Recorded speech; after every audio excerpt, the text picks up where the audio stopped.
Welcome back to this short video in which I will talk about corporate management of stranding risk as a component of the carbon risk real estate monitor. Corporate management of stranding risk is a combination of risk management in general. It's, I think, very important to realize that in the corporate world, risk management is a very essential tool.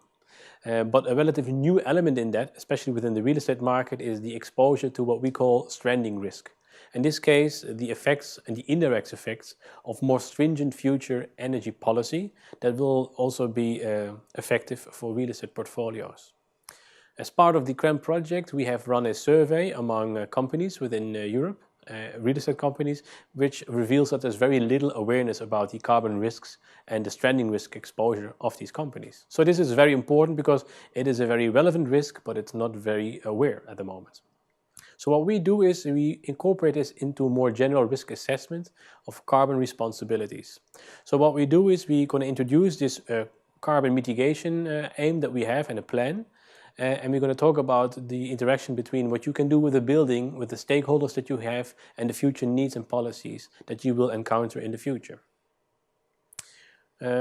We have different flavors, and you can find more about this in our reporting.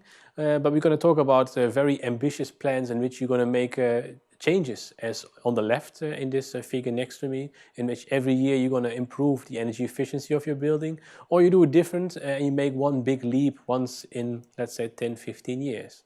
Both have different cost benefits, but also risk exposures, and we talk about that in more detail.